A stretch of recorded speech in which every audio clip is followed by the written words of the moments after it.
Hello and welcome back to Where Everyone Talks podcast. This is episode 4 on tonight's fun-filled episode where we talk conspiracies, pop culture, all things strange and wonderful, fun topics, gruesome topics, horrible topics, disgusting, dirty topics. The ruder the better, the naughtier the better. In tonight's episode, episode 4, the Pentagon, Disney losing money, dogs and a certain bridge, Futurama and Twisted Metal, or Twisted Metal and Futurama, and some damn right dirty, naughty conspiracies. Let's get at it. I'll put me in a little corner. If you're watching this, I will bang me in a little corner. One what hopefully doesn't take any of the screen if you're watching. If you're listening to this, you probably really didn't give a fuck about that. I have a box of Ripper stuff right there. For you guys listening, I just recently got my package for the Rippaverse, and I cannot be any more impressed than I was when I received that package. The package that came, it was massive. I had 3 items in it, and it was stunning for a box and warehouse unboxing stuff. It was absolute fucking stunning. A Ripper and the Rippaverse team should be very proud of themselves. Tonight, I'm going to be drinking a good old faithful White Claw Black Cherry. Delicious if you wanted to get pissed and not consume any calories. White Claw is a no-brainer. I'm also got a can of, just in case this one goes, VK berries. I'm showing the camera, but hopefully most of you guys are listening. So VK berries. If you're in the UK, you'll know what VK is. And I was a big VK fan. I was always on the Apple VK. I hope you'll be able to join and have a drink with me. And if not, a drink of coffee, a drink of pop, a drink of water. If you're out driving or whatever you're doing, I hope you have a fantastic and beautiful time in this beautiful world of ours. So cheers. Oh, it really is delicious. Really, I can't wait. I've not tried a VK one yet, so I can't wait to try that actually. So we are at Axios. And the title is Pentagon's new UFO website will give public a fresh insight. That's not quite the title, but the headline, sorry. The Pentagon will share some of what is known about UFOs with the public, why it matters the US government is going to share declassified information about unidentified anonymous phenomena.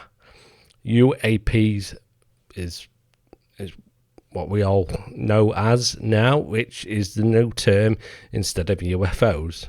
In a new website unveiled on Thursday, UAPs, I'm just going to let my AI read this one because it's full of big words that I can't read in, and this is what does me head about being dyslexic. I see it, I can read it, and then trying to read it out loud, my mouth puts extra letters, extra words in there. So let's have it. UAPs are not immediately identifiable airborne, transmedium or submerged objects with behavior that is not attributable to known actors or understood by senses, according to the Defense Department. Very interesting. Very interesting. Driving the news, a bipartisan US congressional measure has urged more transparency about unidentified objects in space, which we are hearing a lot of this. We are. I'll continue the article and then let me get on some of my thoughts, some of my own opinions, my own honest opinions, because that's what that's all I'll ever be on this podcast. I will give you my own honest opinion, whether it be right or wrong. I will always be honest. A hearing in July gave witnesses who served in the military the platform to talk about their experiences with UAPs and the stigma about sharing, because there is a huge stigma, especially in the military and intelligence industries, that it is a huge problem. Pilots, witness something and they go and tell someone, and that's it, they're grounded. And same with quite a lot of the military. Is it changing? I think it is. It's going to be a slow change, definitely, because this still has a stigma. I was talking to a couple of my normie friends.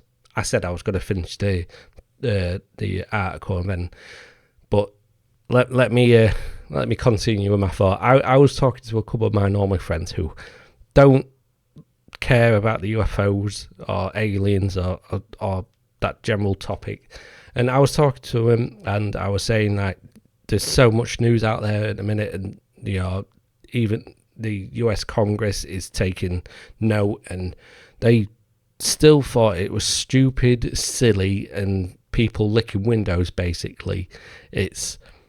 And not all normies will be thinking like that, but a lot of normies will be thinking it's still silly and still stupid, and still, you're talking about little green men running around. It's still has that stigma attached to it, which hopefully this time next year it doesn't have that sort of stigma by that. I hope it's sooner than that. I hope we get some sort of evidence that there is life out there, because I do believe there is life out there.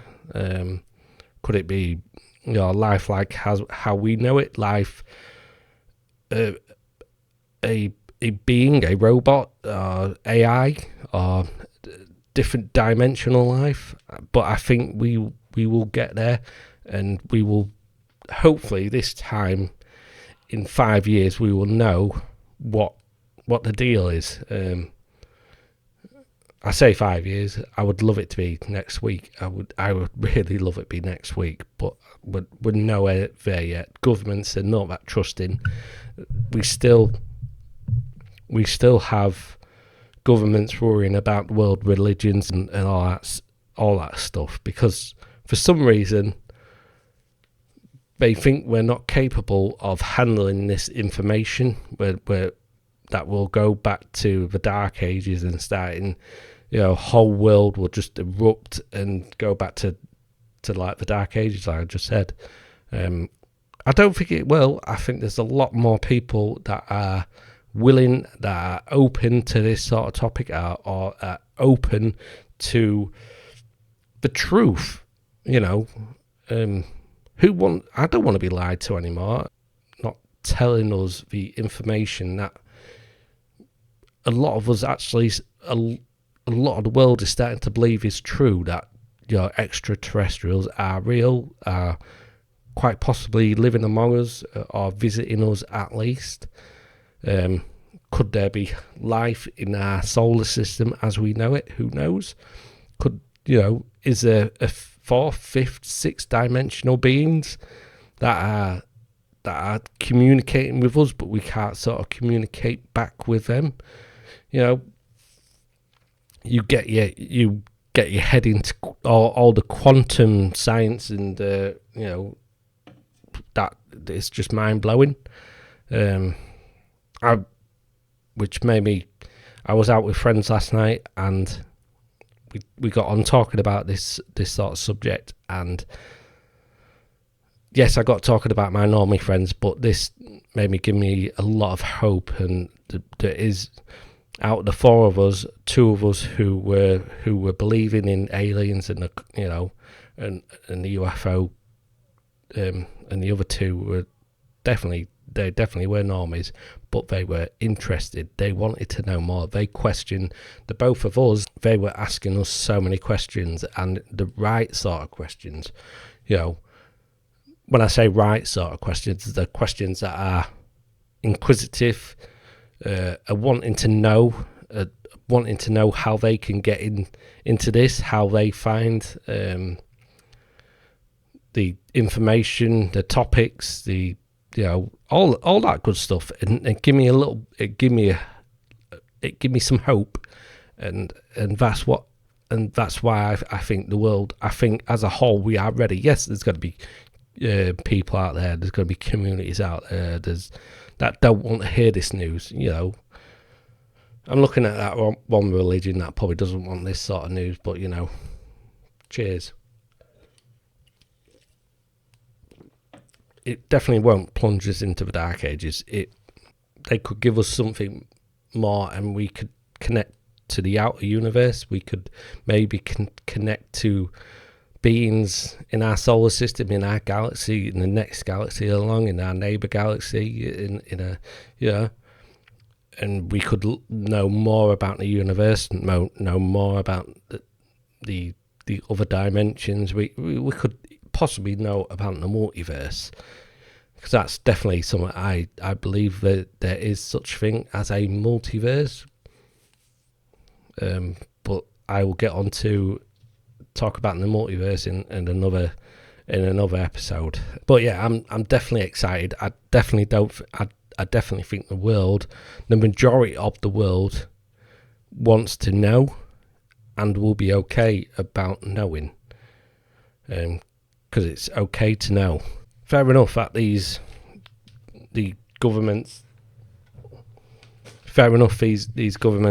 don't want don't want other governments to know what sort of technology they may or may not have. But I think this will actually unite the world for the better. It will be difficult at the start, but I think in the long run it will unite the world, and that will be a good thing. That really will be a good thing. Now, I have lost where I was in the topic, in the article. It's not a huge article, but let's see if I can find there I was. Details. The new landing page is run by the All Domain Anomaly Resolution Office under the Department of Defense. This website will provide information including photos and videos on resolved UAP cases as they are declassified and approved for public release, the Department of Defense said in a statement. A reporting tool not yet launched will allow current and former US government employees, service members and contractors to share information about UAPs. What they are saying, detection, tracking and analytics, tracking and analyze. I always want to say analyze. I can't. I've said it that often now. I don't even think I'm saying the word right. Analyze. That's it.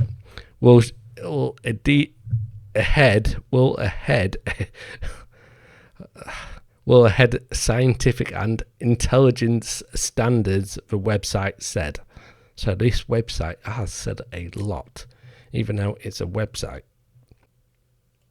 The office's mission is to minimize technical and intelligence surprise by synchronizing scientific, intelligence, and operational detection, identification, attribution, and mitigation of unidentified anomalous phenomena in the vicinity of national security areas. I don't know why it stopped there, but thank you, AI. So I have gone deeper.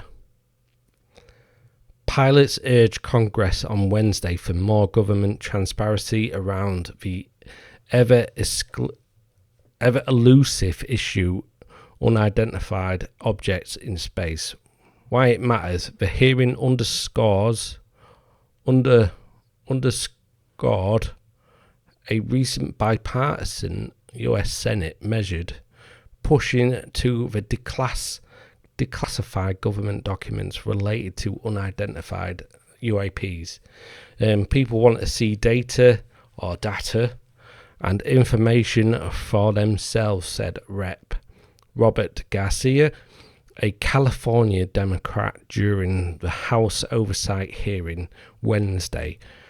What they're saying, the hearing's witness who served in the military emphasized the stigma for people discussing and flagging UAPs and threats like harassment and intimidation. We need a system where pilots can report without fear of losing their jobs, said Ryan Graves, the Executive Director of Americans for Safe Aerospace, a military pilot-led non-profit. I really wanted to do AA Ron. Great skit by Keenan Peele. AA Ron. That's awesome. I love that sketch. AA Ron. Here. I might have to watch that sketch again.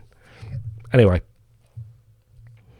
David Fravor, a retired US Navy commander, shared his encounter with UAP during a routine training mission in the early 2000s. He compared the object to a tic-tac mine, saying it seemingly caused white water in the ocean on a day with clear weather.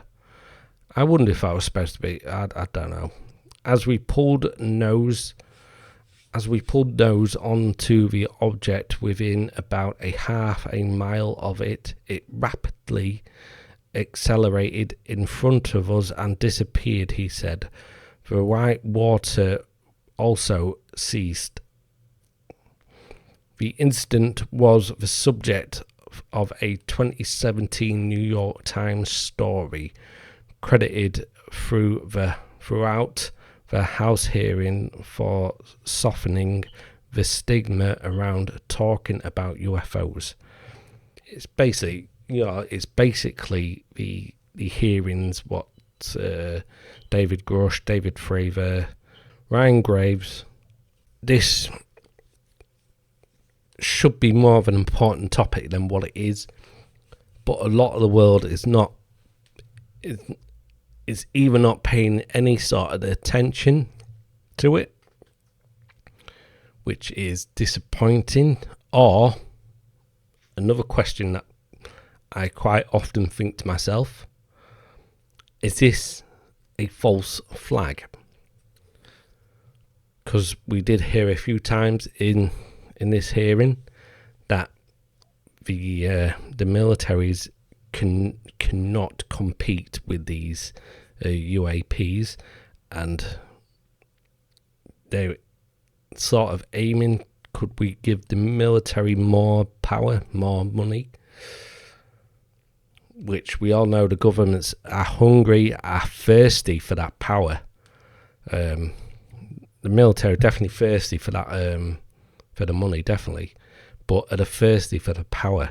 That coronavirus gave every government in the world some sort of power it never had before, and once they have that power, it's so hard for them to give that power up. The power to make their citizens do whatever they say, wear masks, stay indoors, don't go to public meetings, don't go to meetings in an outdoor area. It's so disappointing that the governments made a hell of a lot of people do that. People were dying in the hospitals, and people couldn't go and see their dying relatives. And the majority of people stood by and let this happen. Sorry, that went a little bit dark. I didn't really want to go to dark, but thinking about what the governments have done with the coronavirus is despicable. Absolute despicable. But that's a different topic. That is a whole different topic. And I will get onto that in another episode, because I've got a few fun things I want to talk about tonight and have a laugh with you guys and, talk about this shit. So, my thoughts on the aliens, on the Pentagon, is that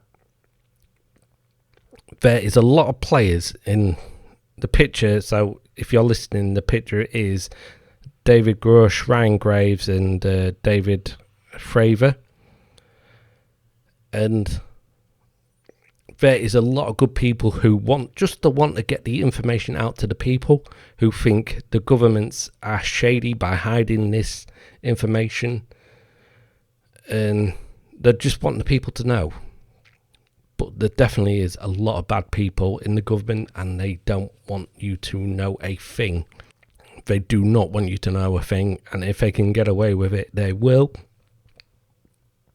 But there's more people standing up. There's more people wanting to get this story out there. There's a hell of a lot of people who want this story out there. Whether it's to say there is alien life out there, but we are yet to talk to it, yet to communicate with it, or yes, there is alien species, and we are communicating on a daily basis with these beings, or we got connected to a fifth dimension being, and they're always watching. It's one of them. At the end of the day, I think it's going in the right direction, and I'm so happy it's going in the right. To me, it seems like it's going in the right direction, and I'm so happy it is.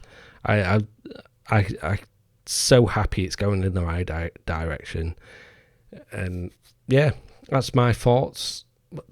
I have many thoughts on this, but at the minute, that's my honest opinion on the Pentagon, and the hearings, the congressional hearings we are having. Come on, governments, open up. I dare you to open up and just give us a tiny little bit of knowledge, information on the UFOs, UAPs, aliens. Even if you excavated some UFO ship, or you reversed engineered a crashed UFO ship, just give us something, please. Please. Now, that's it for that. There's so much I could go on with that topic, but I don't want to be here for 28 hours and you getting bored of my fucking voice. Now, is this fun news? To me, it's fun news. Disney streaming losses and TV decline, and TV's decline are on a 1-2 punch. Sorry, let me read that again. For Disney, streaming losses and TV's decline at a 1-2 punch. Now, this is on the fact Disney is fucking losing money. Absolute fucking losing money. It's keep doing what you're doing, Disney. Cheers. With your woke programming, race swapping, woke political shit. You're painting yourself in a corner that you cannot get out of, that you haven't got the balls to get out of. So I am at the New York Times. The company experienced a sharp decline in its traditional TV business for a second straight quarter, and will raise subscription prices for its streaming services. So they're doing that because they basically want you, because they have a ad tier streaming service. Maybe not in the UK, but in the States they have an ad tier. They would rather you subscribe to the ad tier because they can sell the ads. They can get two sort of profits from you. So your subscription plus an ad, which basically is cable fucking TV. You know, it's Sky TV. It's one of them. It's Robert A. Iger, or Bob Iger, urgent need to overhaul Disney to turn its streaming division into a profitable enterprise and pull back on its troubled traditional television business. Troubled? You were making money on the fucking adverts, you fucking idiot. Came into sharp relief on Wednesday. Disney's streaming operation lost $512 million in the most recent quarter. The company said bringing total streaming losses since 2019, when Disney Plus was introduced, to more than 11 billion. Disney Plus lost roughly 11.7 million subscribers worldwide in the 3 months that ended. Let me read that again. Disney Plus lost roughly 11.7 million subscribers worldwide in the 3 months that ended July 1st, for a new total of 446.1 million. Damn Disney. Damn Disney. You're losing a shit ton of money. All the decline came from a lowered priced version of Disney Plus in India last year. Disney lost a bid to renew expensive rights to Indian Premier League cricket matches, excluding India. Disney Plus gained excluding India Premier League cricket matches, excluding India. Disney Plus gained 800,000 subscribers, primarily overseas. To make streaming profitable, Mr. Iger, or Bob the Weatherman, Disney's chief executive, has shifted the focus at Disney Plus away from brisk subscriber growth, which requires expensive marketing campaigns. Instead, Disney has been trying to make more money from the Disney Plus subscribers it already has. The monthly price for access to an ad-free version. The monthly price for access to an ad-free version of Disney Plus rose to $11 from $8. So an ad-free version. So from $8 it's jumped to $11. Now they want you to get the ad tier base. Another hefty price increase is on the way, starting in October 12th.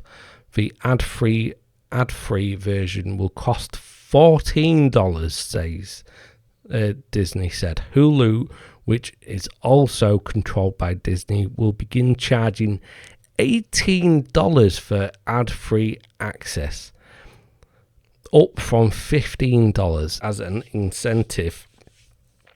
Disney will begin selling a new streaming package, ad-free access to both Disney and Hulu, for $20 a month. Fucking hell, Disney, you fucking penny pinching scumbags. And they said to see you next Tuesday. The ad-supported option for both Disney and Hulu will remain at the same at $8. That's what they want. They want you to pay $8, and they also want to have their cake and eat it too. We're obviously trying with our pricing strategy to migrate more subs to the to the advertiser supported tier. To the ad supported tier, Mr. Iger, Bob the Weatherman told us, told analysts on a conference call. The pricing news, along with a vow by Bob the Weatherman Iger to follow Netflix by cracking down on password sharing. You fucking scumbags, absolute fucking scumbags. Disney shares up. Password sharing sent Disney shares up roughly 2% after hours of trading. Basically, fucking Disney are losing a shit ton of fucking money. They're upping their price for Disney Plus, for Hulu. They want you to downgrade to the ad-supported tier, so they have their cake and eat it too. This was the company that spent $212 million on a six episode series called Secret Invasion, which is the worst thing I have ever seen. They spent that on that shit. No wonder you're losing fucking money, you fucking morons. You absolute fucking morons. Keep doing what you're doing. I'm still subscribed to Disney Plus, but I really do think I will be cutting the cord very, very soon. Has come because Spectrum, it's one of the biggest cable providers in America. Their customers went to put on ESPN to watch the college football, and they turned it on hoping to watch some college football, and they were greeted with a black screen with a note saying, "We are sorry, but Disney have pulled their services. They have pulled ESPN, which Disney owns. They have pulled their services because they are putting their prices up, and we do not feel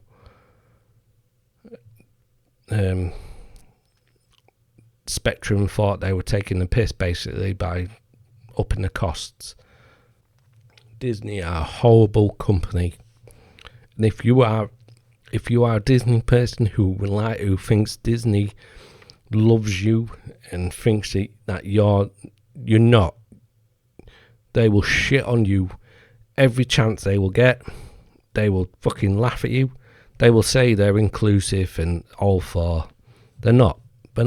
Don't get it twisted. They are not. They are not for you. All they want is your fucking money, and they will use anything and everything to get that money from you. I say keep it up, Disney. Keep it up. And Mr. Bob the Weatherman Iger, who people thought he was the saviour company, who really started the downfall basically. He threw Bob Iger, not Bob Iger, he threw Bob Chapek under the bus, because he got out just before the COVID hit. Bob Iger got out. He probably had heads up from the Chinese that were releasing this thing called COVID. You maybe step down and get as much money as you can, then take over, and you'll look like the big fucking hero, you fucking weatherman. Well, you didn't read that weather right, did you? And you're reaping it. Actors hate him at the minute because he was quite good for the writers, quite good for the actors, quite, because he's all for that fucking woke, shit. He's all for it. He really is. And the actors, if they saw him in the streets, would fucking just get their little crappy fucking billboards and start hitting him with it. They'd probably break straight away because these actors don't really know what they're fucking doing. But that's something else, and I thought that's it sort of pissed me off. It sort of pisses you off, that news. Disney are losing so much money, but yet it's their fault why they're losing so much money, and they're basically, are going to try and squeeze the average customer out of so much money. Because let me know if there's anything on Disney Plus that you are excited to watch, that you are excited for to come on. You could be a huge Star Wars fan. I'm not. The only things I watch on Disney Plus: Family Guy, American Dad. I haven't yet seen. I'm a huge Simpsons fan, but I've been watching Futurama, and that's about it. So why do I still have Disney Plus? That is the question. Well, the answer is I will be cutting that cost very, very soon. That's it. I've probably gone off a right fucking tangent. You're probably, what the hell is Rare 81 talking about? You're probably, what the fuck is Rare 81 talking about? I hope you understood a little bit of that. Sorry if you haven't. I will.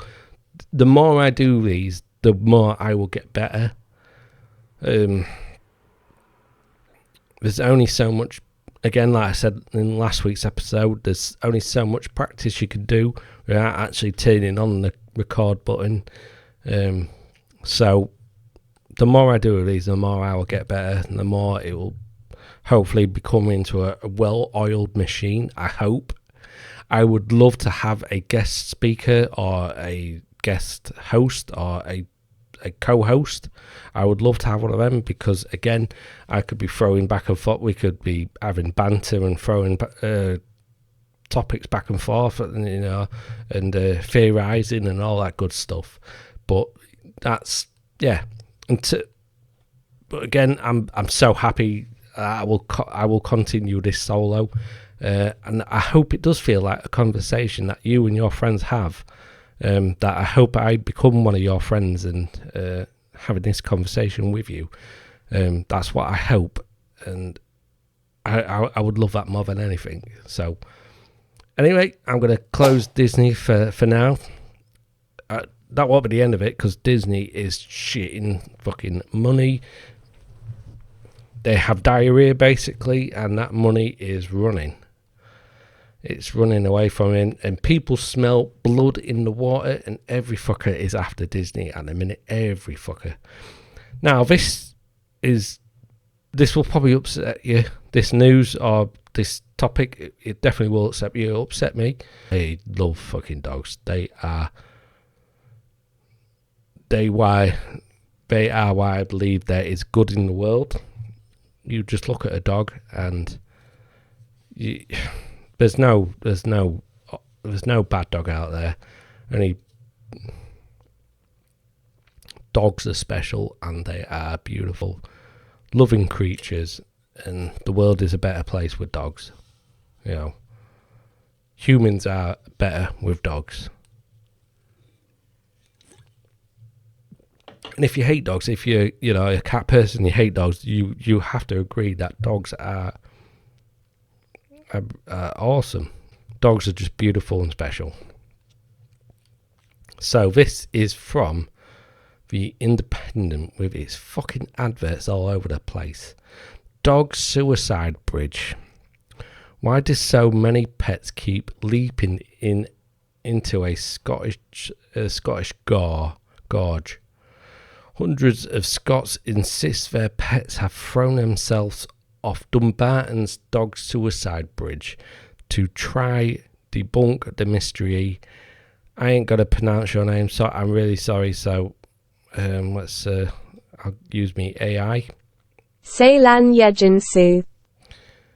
I would never have got that name 100 years. Speaks to locals. This article is a very old article. I know of the story. It's quite an upsetting story, but this is from Tuesday the 2nd of April 2019. Now, don't get me wrong, it's a scary looking bridge, but it's also, I imagine on a really nice day, it's probably a really beautiful bridge. It's medieval, it's gothic, it's brick. It does look imposing. But why are these dogs seemingly jumping to their deaths? Do you think this bridge vibrates on a level only the dogs can feel or see or hear, and it drives them sort of crazy? But reading this, it doesn't look like it doesn't seem that the dogs are being driven crazy. It's like they're all in a trance-like state. So I was sure she was dead. Lottie Mackinnon says quietly. Let me just make sure I'm saying that name right. McKinnon. McKinnon. McKinnon is sitting huddled in the corner of a cafe with her 2 young children, sipping hot chocolate, as she describes the day 3 years ago when she was walking with her border collie Bonnie on Overton Bridge in Dumbarton, Scotland. Something overcame Bonnie as soon as we approached the bridge. Now, I wonder if she took her dog Bonnie to the bridge many times, or if this was the first time she took the dog. That'd be interesting to know. I wonder if it says it in the article. Something overcame Bonnie as soon as we approached the bridge, McKinnon says. At first she froze, but then she became possessed by a strange energy and ran and jumped right off the parapet. A bewitched dog lured to leap off the bridge by a malevolent force. It sounds like a preposterous scene straight from the old Twilight Zone episode. But McKinnon's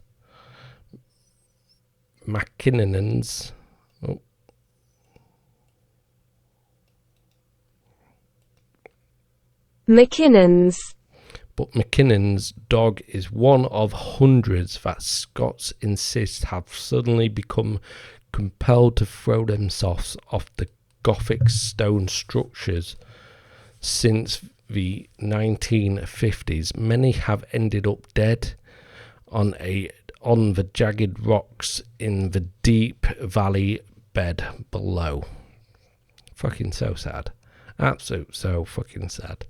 Residents of Dumbarton, which is northwest of Glasgow, began calling Overton's a century-old bridge that stretches across a 50-foot gorge the dog suicide bridge. McKinnon, who grew up in the neighbouring village of Milton, winced.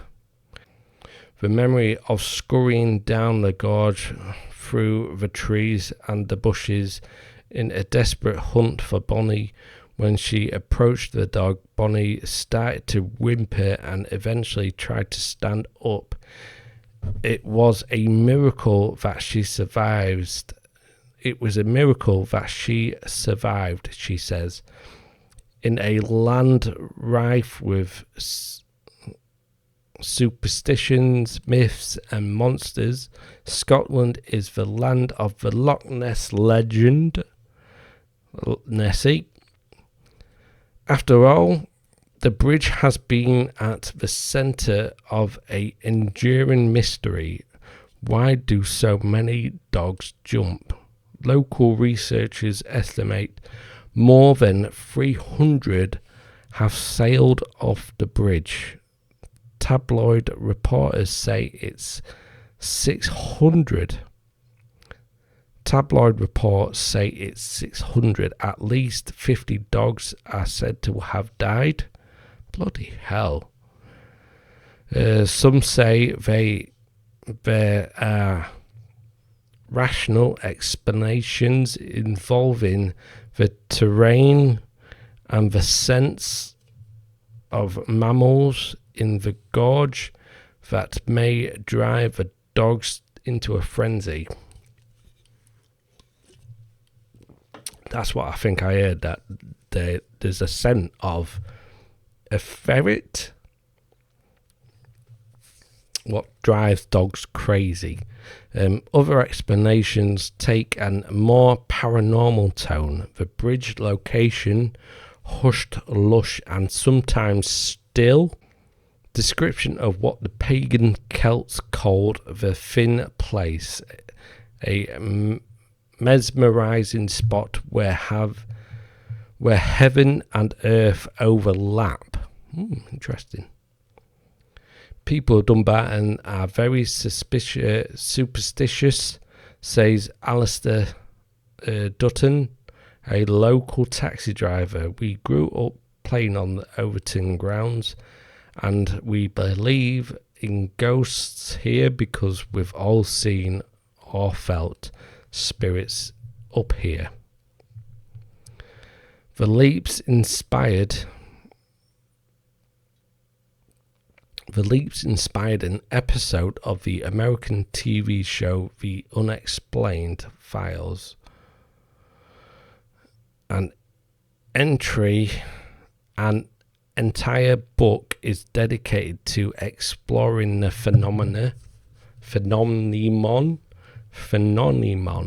I mean words. You'll get to know that I struggle sometimes with words. It sounds like I have peanut butter in the mouth. Hopefully it doesn't do your head in too much. But despite all the attention, the mystery lives on. So someone's quote, Bob Hill, resident.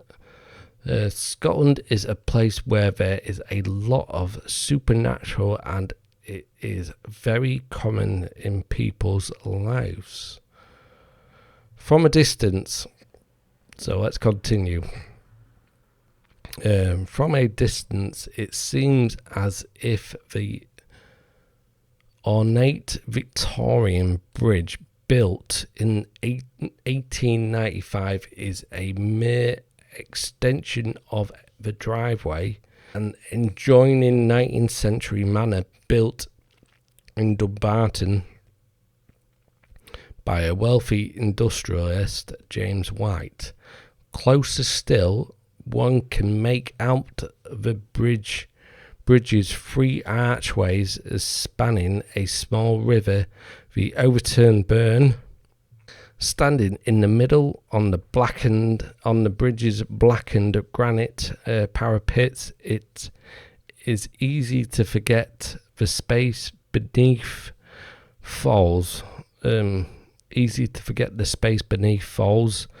Away into a deep gorge.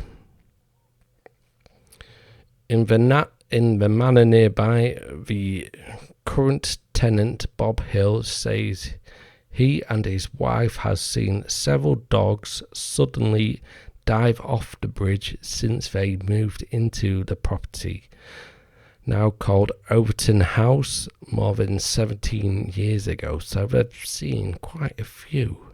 But Hill, a pastor from Texas who runs a local center for women in crisis, has an earthbound explanation. The smell of small animals scurrying around in the gorge below the bridge drives the dogs into a frenzy. Then they break free of leashes, if they're on one anyway, and jump. The dogs catch the scent of mink, pine martens or some other mammal, and then they will jump up on the wall of the bridge, Hill says. And because it's tapered, they will just topple over. It sounds like quite possibly these dogs are just clumsy. But it's definitely an interesting story. I have heard that the mink, I had ferret in the head for some reason, but mink, so they're the parapets, so they're like a round outlook, I guess. Look, on a sunny day, I imagine this bridge looking absolutely beautiful. Bit of a clean, looking absolute beautiful, but it's got a very strange, very weird story about dogs committing suicide on it. But quite possibly the dogs are curious to what they're smelling. They jump up and they could be clumsy or not too aware of where they are and just fall off. But there is other mentions that it does actually sound quite supernatural, that the dogs are getting sort of possessed and jumping to their deaths. Tabloids have said 600. Local researchers estimate more than 300, but tabloids report 600, and at least 50 have died. It's very fucking sad.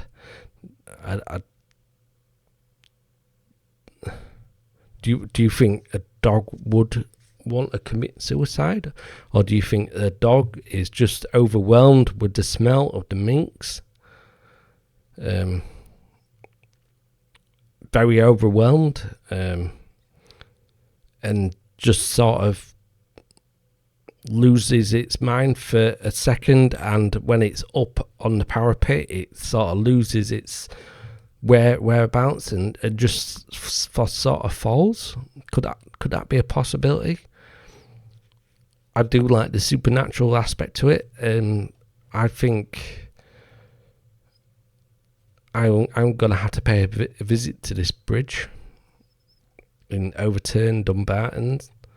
I'm definitely going to have to pay a visit to that bridge. It's definitely sad. It's definitely sad and upsetting news, because dogs are beautiful, and the world is a better place with dogs. And for this headline, dog suicide bridge is just so heartbreaking. But what are your thoughts on the dog suicide bridge? Do you think it's got a supernatural aspect to it? Do you think it's more we've got to look a little bit deeper into it and look, is it on a ley line? And does it vibrate on a different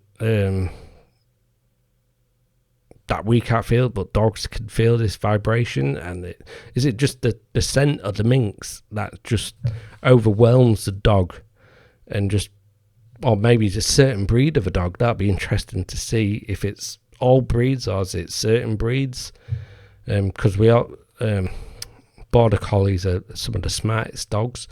The farmers use them, and it definitely, there's so many questions just come to mind on this topic. Let me know your thoughts. This is to all the dogs up there in doggy heaven. You're all good boys and good girls. Cheers to you.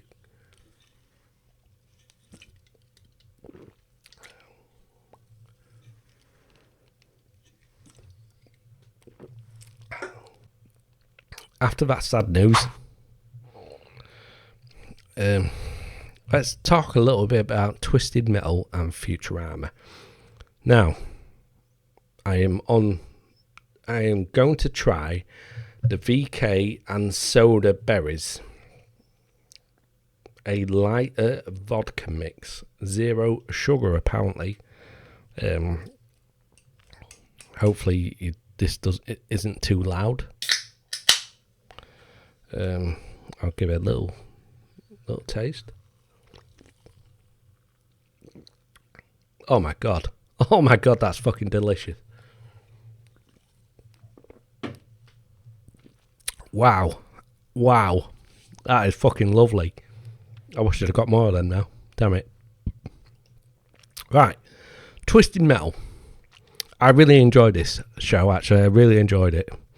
I will probably do a review on my YouTube channel of the same name, Rare Eddie 1. Maybe not Rare Eddie 1 Talks, but Rare Eddie 1. Please check that out. Please check my YouTube channel out. That'd be, you're a legend. It was a fun episode. Yeah, it has its wokeness in it, but it's not overly woke. It's not overly. It's the message. The message isn't. It's there, but it's not. It's not in your face. It's nowhere near in your. It's not in your face at all. And I actually really enjoyed this episode. This series. Absolutely enjoyed it. Anthony Mackie. Fucking love that guy. He's absolute fantastic, especially in these sort of roles. This comedic role is perfect for these. He's a good-looking guy, you know, and is perfect for these roles. Stephanie, I'm gonna fucking butcher your name. I do apologise. I think that's the chick from. I think that's the star from Brooklyn Nine-Nine. Let me see. There we go. Yeah, it is quiet. She plays. Let me see if we can. Yeah. Stephanie Beatrice. And them two together are absolutely perfect. Perfect. Will Arnett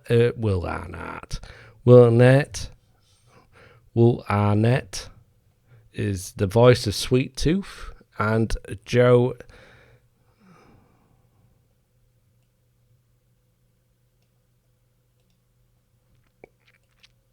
Sinoa.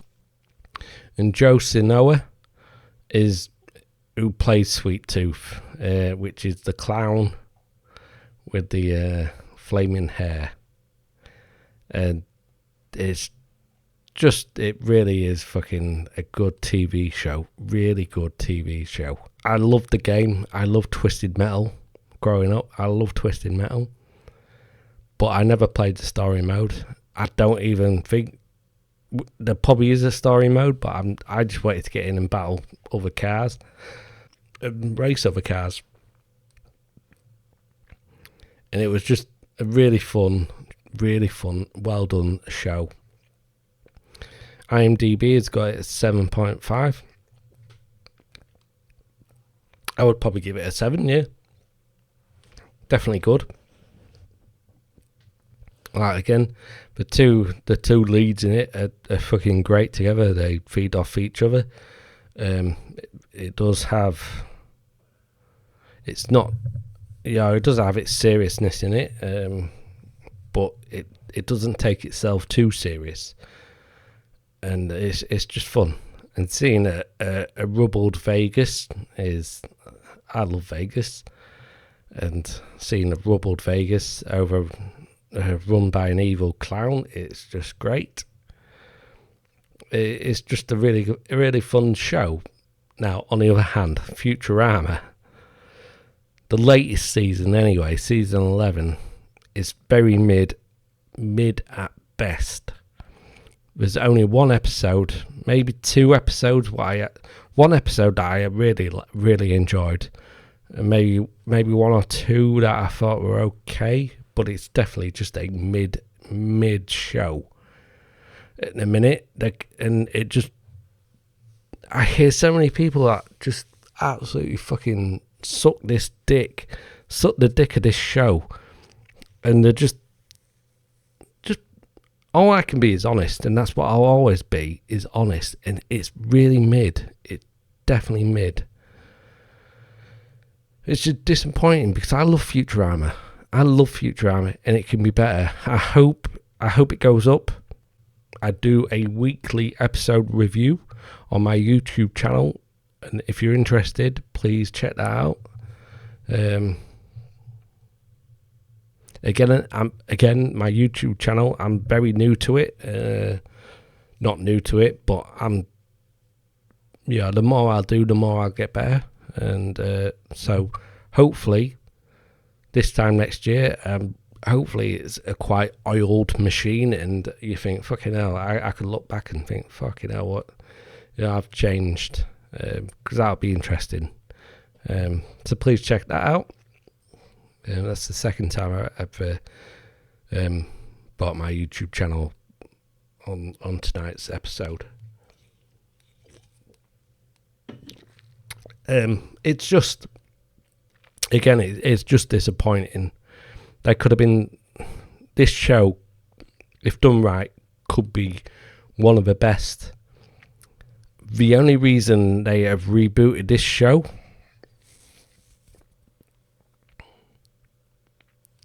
it looks like we're getting a Thing, or there's going to be a Thing style episode coming up. That'll be interesting on Futurama. I know the only reason Disney and Hulu had rebooted this show is for content on their failing streaming services. And that's it. Because it already has a built-in fan base. It already has people that will go and watch. And that's the one thing I'm watching on Disney Plus. I hear Ahsoka's shit. I do. But a lot of my friends say it's good. But I also hear from a couple of my friends that it's shite. Have you been watching Twisted Metal? I'd be interested to know if you've been watching. If you haven't, I do recommend this show. It's absolutely, it is definitely funny. It really is funny. I wasn't hooked.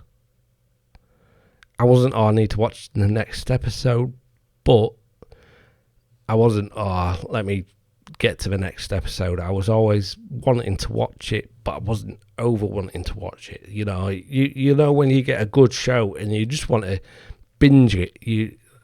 So this has happened to me because on a couple of shows. So Sons of Anarchy is one of them. I watched that after it came out, after it's aired, after it stopped airing, after its final season. So I had all 7 seasons just to binge. Breaking Bad was another one. I could just binge it. Game of Thrones was another one. I only had to wait for season 7 and 8, which were very dying, very disappointing. But I was able to binge seasons 1 to 6, and that is some of the greatest TV I've ever seen, Game of Thrones. And for it to just take a absolute fucking dive from 7 to 8 is disappointing. I've said disappointing a few times tonight, and that's just disappointing. Take a shot. There has been a few other series that I have done that with. I can't quite think off the top of my head. The Orville, although I did have to wait per week, each week to watch it. That's maybe what I have to do with Disney Plus. I may have to cancel it, and then when something actually does come on that I want to see, just get it for the month, or try and get a free fucking month out of the cunts. I said it. I have to get a free month out of the cunts. I do apologise. I know a lot of people don't like that word. See you next Tuesday. But it sometimes just slips out when you're just feeling disappointed. I'm going to close Futurama first because that's mid at the best. Mid. When I say mid, it is mid. But I still am enjoying the show because as a huge Futurama fan, I am enjoying the show. It definitely can be better. It really can be better. And I hope it does get better. But like I say, it's just mid at the minute, and that's as best as I can give it. Mid. But Twisted Metal, definitely, I really, really enjoyed that, and the two leads in it are fucking perfect together, absolute perfect together. Happier news, I suppose. The Rippaverse. Unfortunately, you cannot get the campaign Isom number 2. I assume they will be putting it back, because if you go on to Isom number 1, you can still buy it, So I assume they will do the same with Isom 2. I can't wait to read Isom 2. And I can't wait to get my review of Isom 2 out on YouTube. That's the third time now. But I'm just so happy. I'm so excited for the Rippaverse. I'm so excited to see what they will do. I would play the trailer, but for you guys listening, it probably won't be a good thing. But yeah, their sales goal is 672% over. Their goal was $350,000. Their total sales was $2,351,000, with a total purchases of $20,000. They also donated 2,284 books. Cover A sold 12,680. Cover B sold 13,157. Cover C, which I would have loved to have got cover C, sold 4,008. Cover D sold 2,695 comic books. Now myself, I bought cover A and cover B. I bought cover A. I bought cover A as a graded cover because that is a beautiful piece of artwork, signed by the man himself, Eric July. I bought cover B so I can read it. So what are you doing? Get yourself a copy of Isom 1. You will not be let down. As a dyslexic, I found this book actually sort of okay to read for me. I did have to really concentrate on a few times, but I did get through it. And once I started reading it, I could not put it down. But yeah, what are you doing? Go get yourself Isom number 1, and hopefully Isom number 2 comes back out so you can get yourself a copy of Isom number 2. You may get yourself a couple of deals on a couple of t-shirts as well over on Isom 1. He's got a couple of amazing deals. A Yara shirt, $8. A Isom shirt, a Rippaverse shirt, $8. An Isom shirt, $8. A Yara poster, $10. An Isom poster, $10. What are you doing? Go get yourself a copy. Like I say, you will not be let down. You will not be let down by like the woke comic books from Marvel and DC. You will not be let down. So this one, I'm going to try and end on a funny, dirty, rude conspiracy. But here I am at Watch Mojo. Now, when I was reading this one earlier, I really wanted to say in the style of the Watch Mojo lady, who she is a stunning woman, absolutely beautiful woman. But this is top 10 Reddit conspiracy theories that might be actually true. They're sort of funny. They're sort of, yeah, it's sort of fun. I hope it's fun. So I'm going to start at 10. next week I'll do 9, and I'll work my way down. So let me try. I don't want to show you 9, sorry. So, top 10 most believable conspiracy theories on Reddit. So, number 10, modern art auctions are a front. Well, modern art. We've all seen that one with the banana duct taped to the wall. What the fuck is that? You're telling me I could be a modern artist by putting maybe duct taping a pear to a wall? I might actually do that. Do you reckon I should go out and duct tape a couple of pears to... Do you think I should go out and duct tape a couple of pears on a fucking old brick wall and call it... What could I call it? I could maybe call it, this wall's got a pear. This wall's got a pear. This wall's got a couple of pears. Yeah. Maybe, let me know if you've got anything funny you can maybe come up with. I'm no comedian, so trying to come up on the top of my head. Sometimes I do it just like that, but now I'm thinking about it. I'm sucking. I'm sucking on a hard-boiled egg. Sweet.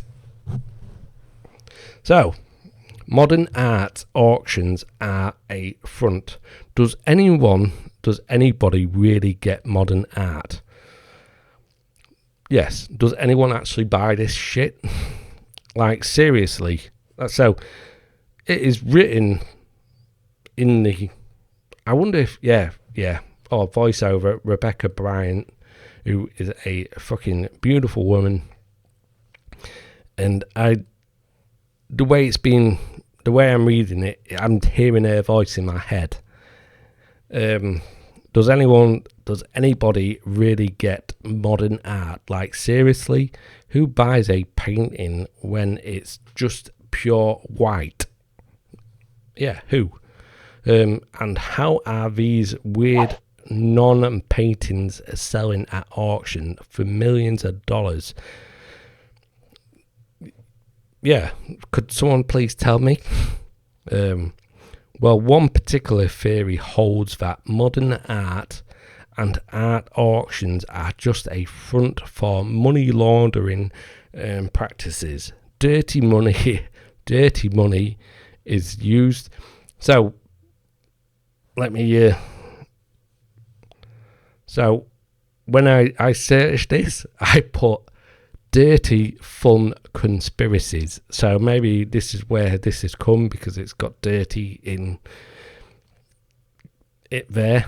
Dirty money is used to pay for paintings, whether they're really worth anything or not, which allows rich criminals to launder their cash in such a way that the government can't touch it. It would certainly go a long way to explaining how the piece of art got so inflated, on how the price of art has got so inflated. Yes. So art, traditional art, it's very beautiful. I love paintings and all that stuff. I do love all that stuff. Modern art, seeing a wall what has two colours on it, and that's somehow deep. It's strange, very strange. Like it started that banana duct taped to a wall. That one what got the Tate Modern award, that the messy bedroom. That's just not art to me. It's just not art. There's that art installation where a robot is constantly cleaning up its own mess. And that's art. That's not art. It's just not art. It's not art to me. There's a weird person who likes a bit of scissoring who likes this painting, who thinks it's deep, it's got so much meaning. It's not. It's just fucking weird. It is weird. And I know art's anything is art, I know, but that's just weird. It's like me just getting a filthy sock and throwing it in a broken down washing machine and calling that art. Calling it your lost cotton sock, or whale living in the washing machine. It's just, it's just so strange, so weird.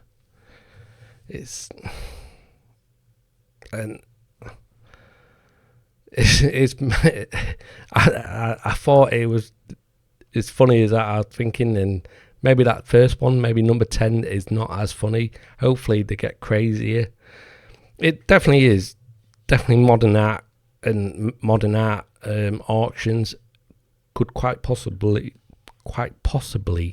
be a front to money laundering services for crazy rich criminals that the criminals that love to do a bit of scissoring, maybe. But I thought that was just maybe a fun topic to end on. What are your thoughts on modern art? Do you quite legitimately be a front to money laundering? In all seriousness, but that's not what I wanted for. I didn't want it to be serious. I wanted it to be fun and light. Fun. Hopefully, if you've got any dirty, rude conspiracies you want me to have a look at, please get in touch with me. I will try and leave all my details in the show notes. So please get in contact with me. That would be awesome. If you've got the dirtier, the better. I will include them, and if you have sent me them, I will also include your name in the show itself, because that'd be great. I think that would be awesome. So I'm sweating my fucking tits off. So it's hot in here now. I'm a couple of beers deep. Can you really call? What do you call these hard seltz? Well, hard seltzer, I guess. A beer? Is it a beer? Is it just a alcoholic beverage? I don't know. What are your thoughts? What do you call it? Do you call it hard seltzer? Do you just call it soda water? What do you call this sort of drink? Do you call it something that gets you pissed really good? Do you call it something this will get you fucking fucked up and you won't get a hangover? I don't know. What are your thoughts? Please get in contact with me. If you've got anything funny you want to send me, please do. That'd be awesome. I'd love that. Again, I will put it in the show and who sent it to me. I'm sweating my fucking bollocks off. You can only see the top half. I'm basically Winnie the Poohing, because I am sweating. I'm going to have to get up and have a very cold shower. But that's, the fun. I love this hobby. I really do love this hobby. No, I'm not really pissed, but I'll hopefully get there by a couple more hours. Hopefully I'll get there. I've enjoyed hanging out with you guys. I've enjoyed having a conversation with you guys tonight. Hopefully you guys have enjoyed. Hopefully you guys feel like you're having a conversation with me. Yes, we have touched on a couple of sad topics. That suicide bridge for dogs. That's just absolutely heartbreaking, because dogs are fucking beautiful creatures. The Pentagon is getting serious about UFOs. Disney losing a shit ton of fucking money. Awesome. Keep it up, Disney, please. Twisted Metal and Futurama. Who knew Twisted Metal was going to be a fucking good show? Who knew? I didn't have any hope for that show, but it's proven me wrong. Futurama, on the other hand, it's mid at best. I still am enjoying it, but it is mid at best. and my crazy rude conspiracy theory, which didn't really turn out to be rude, but it was sort of fun, from Watch Mojo. So that's end of episode 4. Please follow and share and subscribe, and what are the other? I think it's pretty much follow on most podcast providers. Please leave me a review. Please follow. If you've been watching this on YouTube or Rumble, please think about subscribing to me. Please give me a like. If you haven't liked this video or this podcast, I thank you anyway for listening and watching. I've been Rare Eddie 1. I will catch you on my next episode. Peace and cheers.